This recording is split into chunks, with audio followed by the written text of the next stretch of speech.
comprendre ma silence. Si Mama Kari, hein?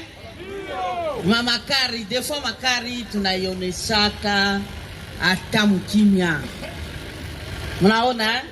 Parce que kwetu kwa ensemble ni furaha. Mais leo tunatembea na Makari. Na tulikatala désordre, tulipenda discipline. Na njoo inetuleta hapa. Dans l'ordre, dans le calme, nous voulons déposer notre mémo. On est fort. Ensemble. On est grand. Ensemble. On gagnera. Ensemble. Ensemble. Ensemble. 2023. Moïse Katumbi, président de la République. Communiqué de presse. Ces 18 et 19 janvier, le président Moïse Katumbi a présidé une réunion du comité directeur de Ensemble pour la République au siège de la présidence du parti. 3 points étaient à l'ordre du jour de la réunion, à savoir 1. La mise en œuvre des résolutions de la Convention nationale qui s'est tenue du 19 au 22 décembre dernier à Lubumbashi. 2. Les stratégies du parti pour les élections législatives nationales et provinciales de 2023. 3. L'actualité politique. Dans sa communication liminaire, le président Moïse Katumbi a salué et félicité le courage des ministres nationaux et provinciaux qui ont chacun et chacune tiré librement les conséquences de la décision du parti de quitter la majorité de l'Union sacrée en démissionnant de leurs fonctions. Démissionner de son plein gré est non seulement un choix difficile, mais également la plus belle illustration du sens de l'honneur, de l'exemplarité et de la responsabilité des cadres de Ensemble pour la République. Le président Moïse Katumbi a exhorté tous les membres du parti à s'investir totalement dans la campagne d'enrôlement qui a commencé dans le pays en vue des prochaines élections qui doivent impérativement se tenir dans les délais constitutionnels.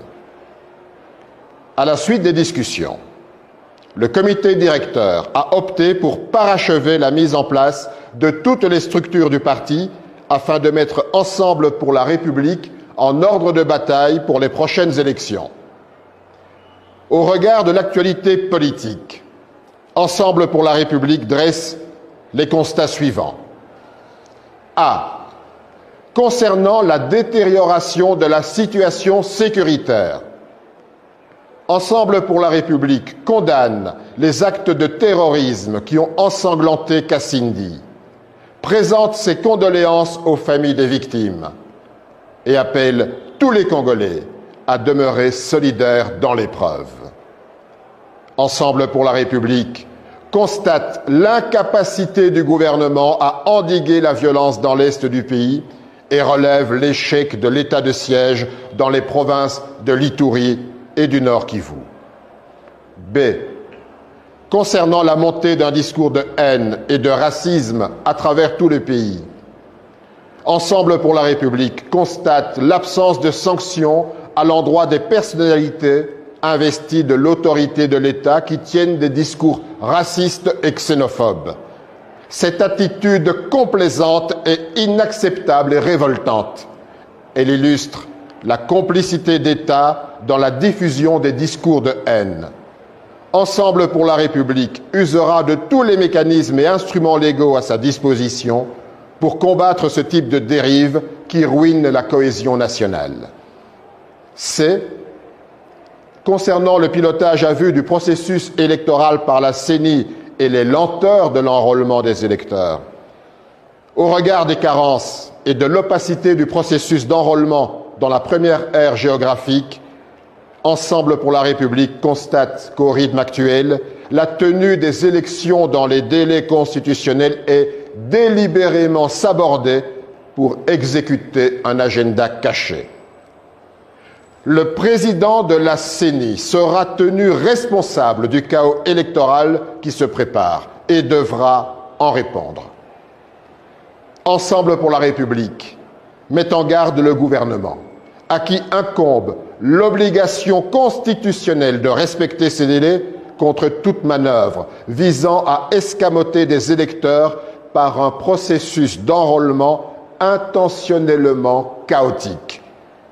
Ensemble pour la République dit non au glissement. Quel qu'en soit le prix, la durée constitutionnelle des mandats électifs n'est pas une question négociable. Pas une minute de plus ne sera accordée à ceux dont le mandat arrive à terme en décembre 2023. Fait à Lubumbashi le 19 janvier 2023.